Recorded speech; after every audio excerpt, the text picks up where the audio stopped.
Hello everybody and welcome back to World of Warships and Legends. My name is Spartan Elite 43 and tonight we are finally going to get to check out the tech tree line of Russian battleships.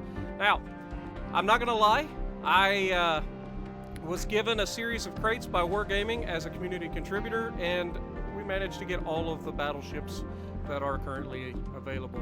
So appreciate you Wargaming for hooking us up so we can do these videos. And we've got the Sinop.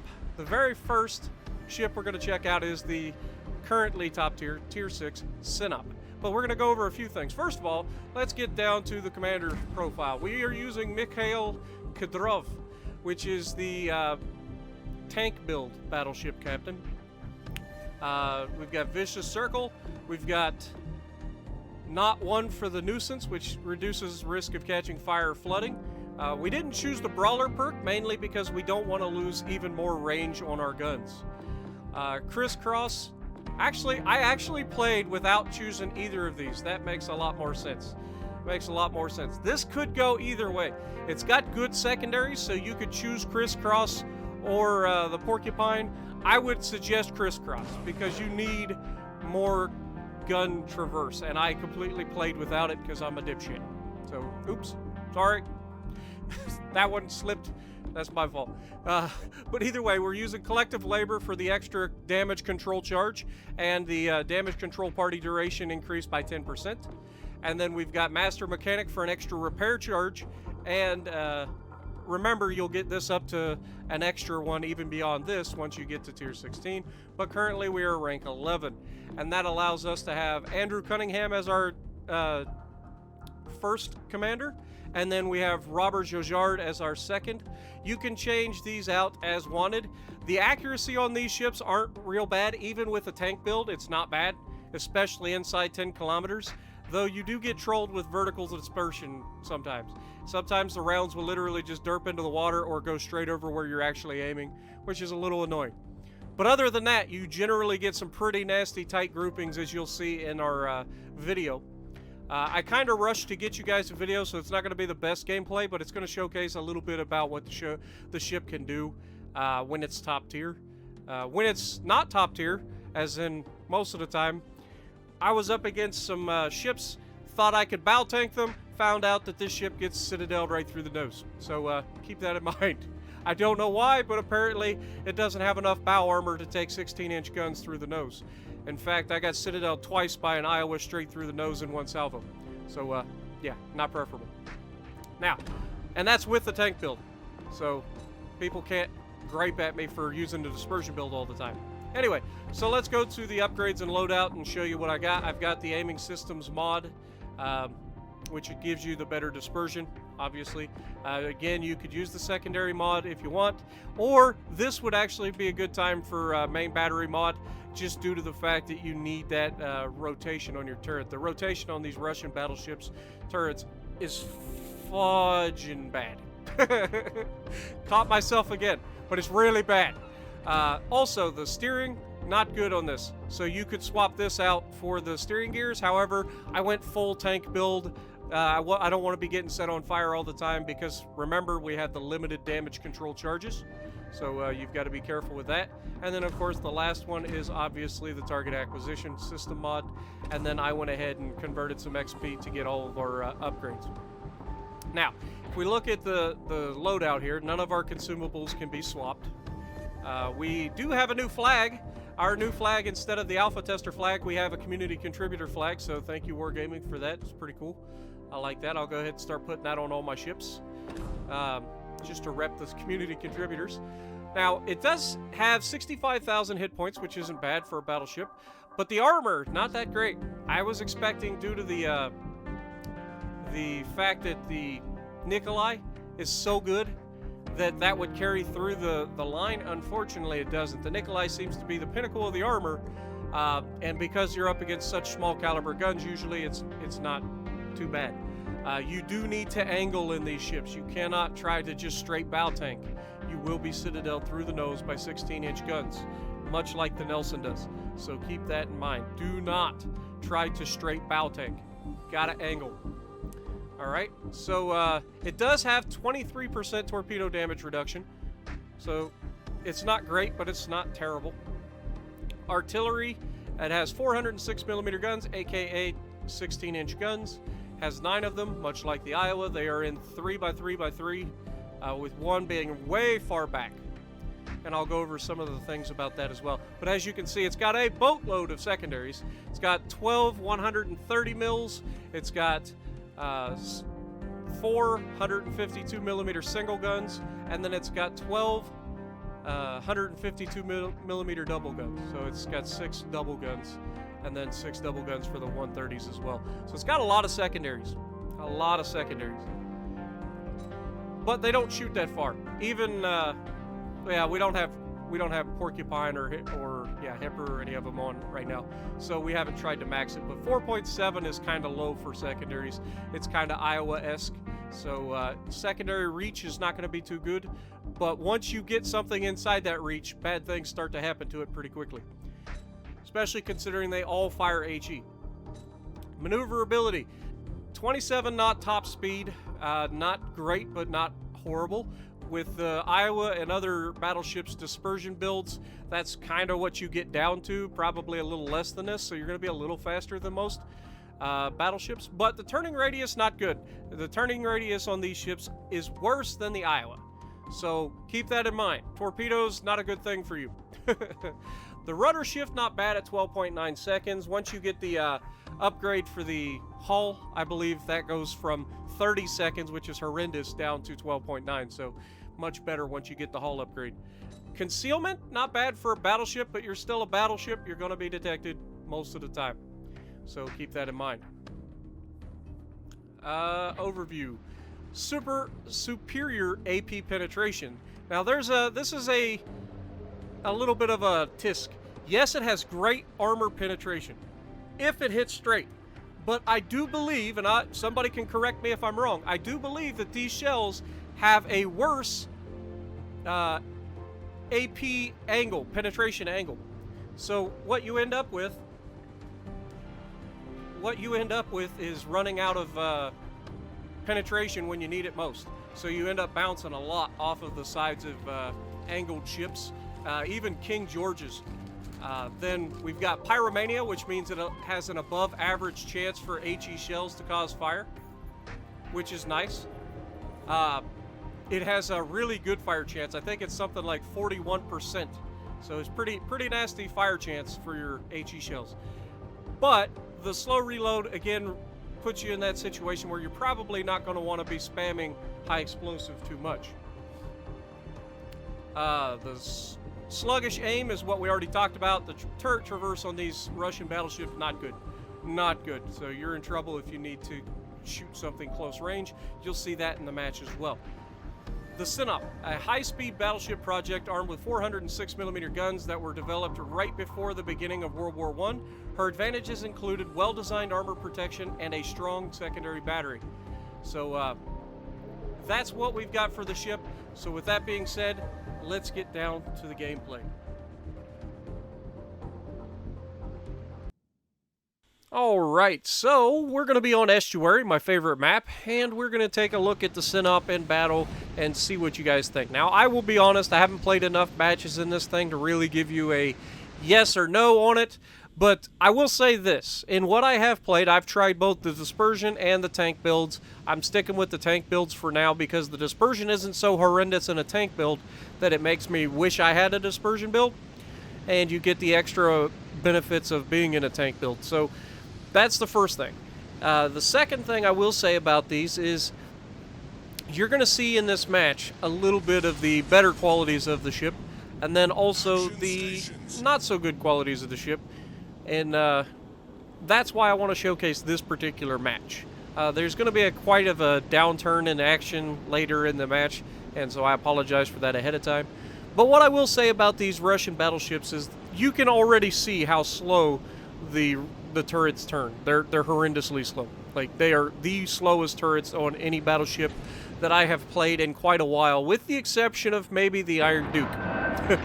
So first shot, we get a Gneisenau broadside on, and now we're going to get a see with the best possible penetration angle what these things are capable of, and absolutely citadeling a Gneisenau broadside on shows you the penetration capabilities of these shells.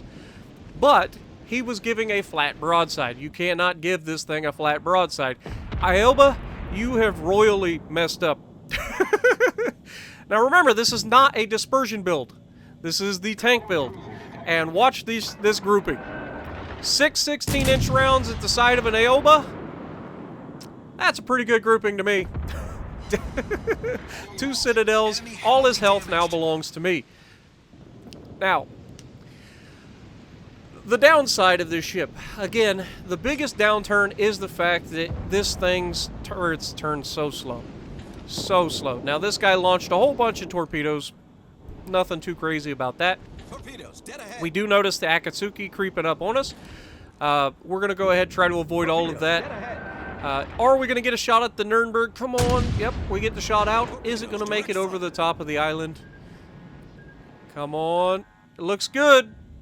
Oh, we managed to overpin. 3 overpins on the back of them. I will say this. This thing is pretty accurate. I like it. Even as not a full dispersion build, this thing is a pretty accurate gun.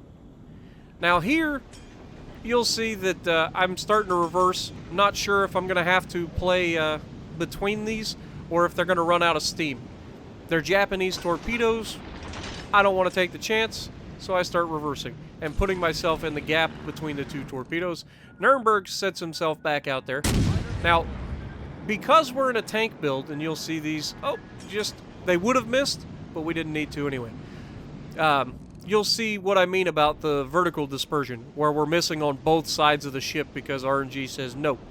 And that's when you get into trouble outside that, 14, 15 kilometer range usually. Inside of that, this thing is pretty fantastic when it comes to hitting targets, even with the tank build. So it's very, very good at... Oh, hello, Akatsuki. What are you doing? Don't do this to me. Now, he started to slow down, so I had to adjust my aim. We take... not quite a third of his health with the armor piercing. We start loading the HE.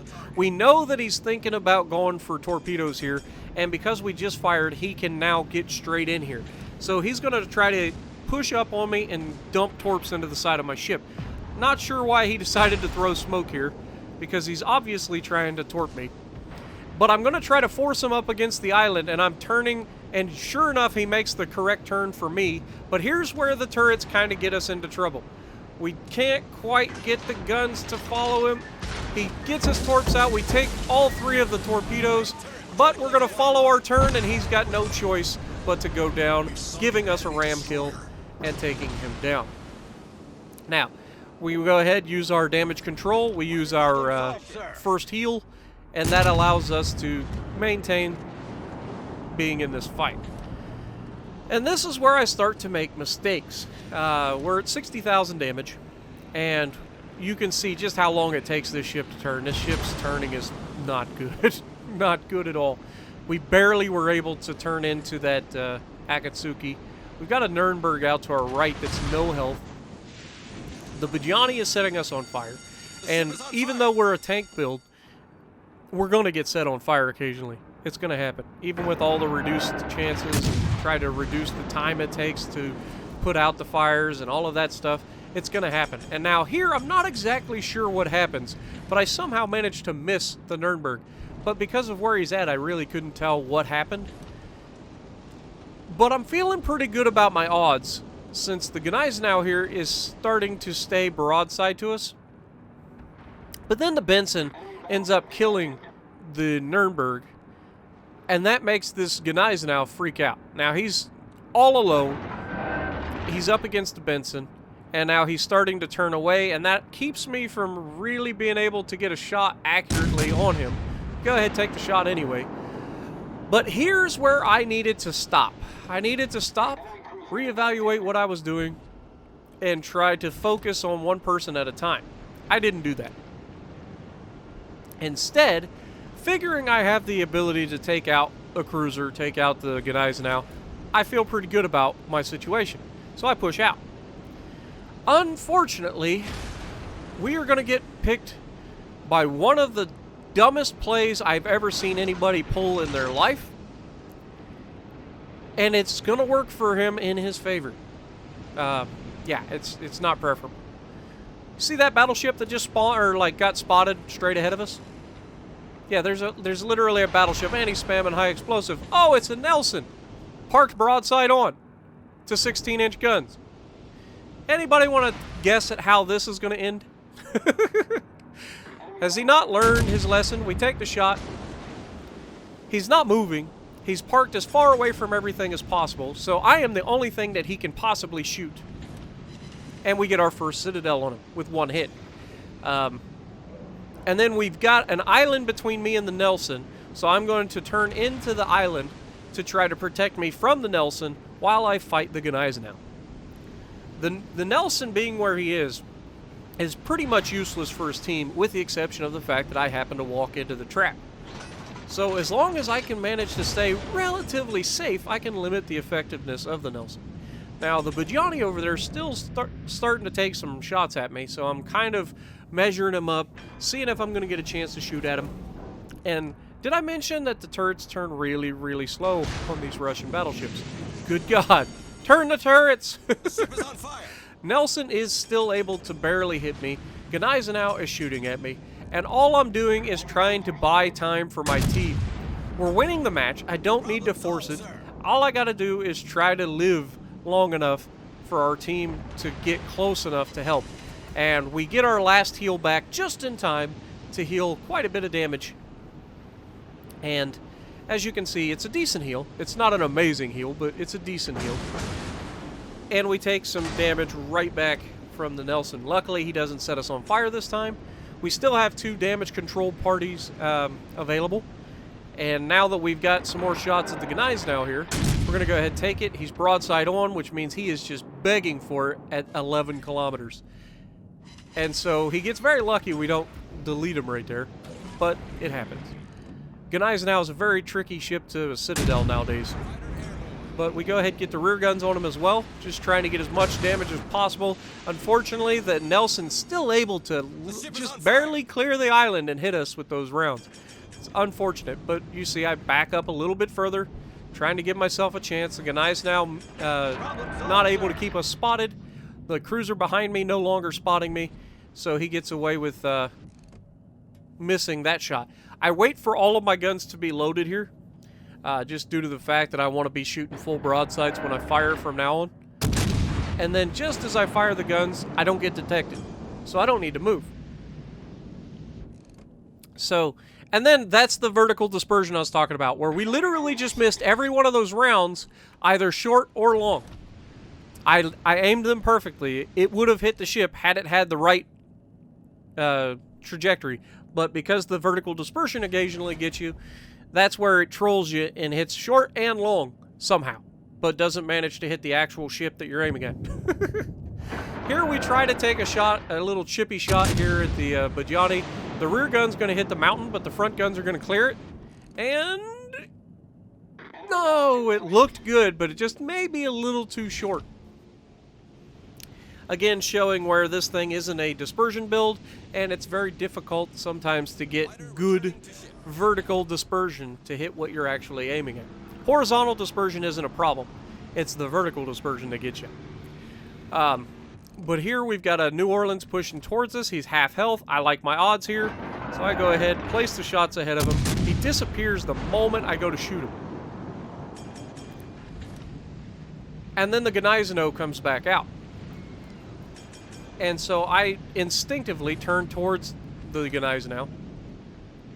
They just killed the Bajani. The Bajani on our team killed their Bajani. We still have the lead.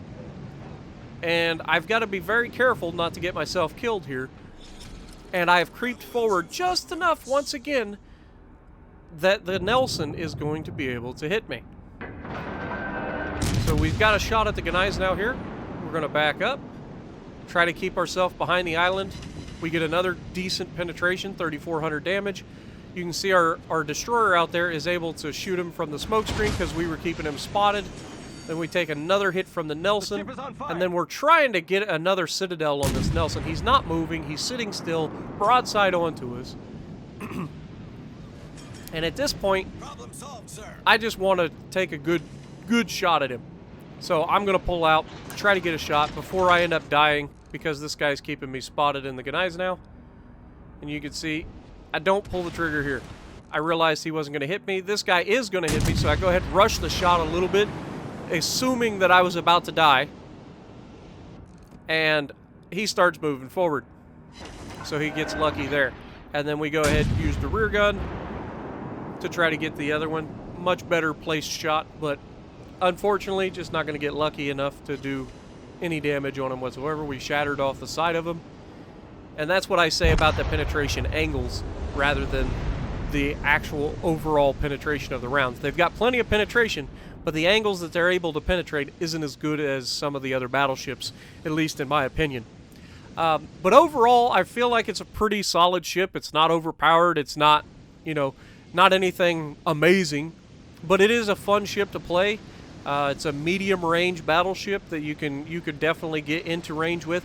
But as I've said in the lead-up, the part where you see the build of the ship, if you are fighting ships that have 16-inch guns, be very, very careful. Do not allow them to shoot straight through the bow of this ship. You will be citadeled. It happened from the Iowa that was shooting me. So I found out the hard way that this thing cannot bow tank 16-inch rounds, much like the Nelson.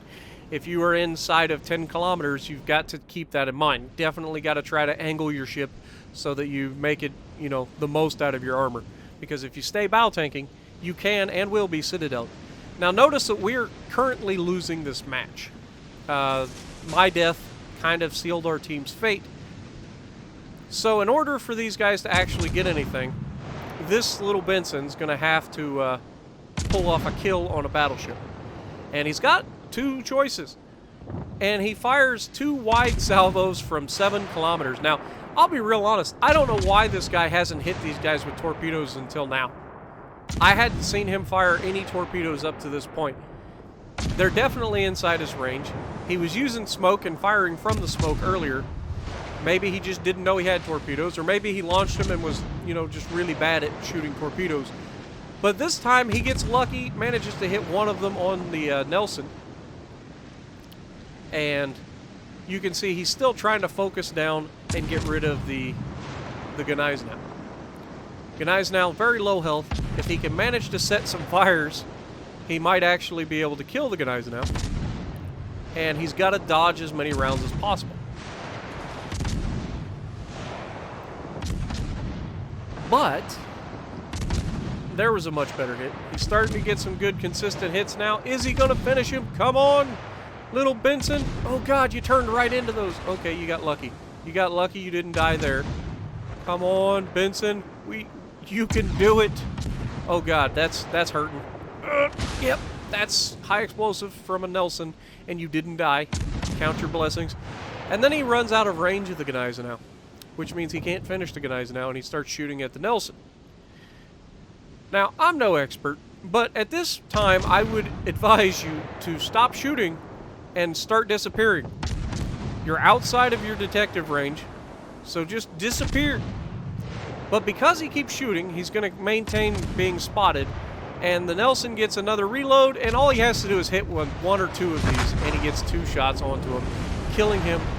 But our teammate managed to take out their Gneisenau, which means that even though the Benson just died, as long as nobody else dies, we win. We are ahead by, 14 points right now. And there's 20 seconds left. The Fuso's getting pounded by the New Orleans. The Nelson, once again, is in a terrible place, can't actually shoot. He might be able to shoot the Fuso from this range, if we're honest. But with 6 seconds left, it's unlikely that it's going to happen. 2-1, and we win. So I end up finishing the game with, 2 kills, 108,000 damage. Not bad. Oh, it was 1 kill. 1 kill, 108,000 damage. We got a Die Hard medal for ramming and surviving the ram, so you gotta love that.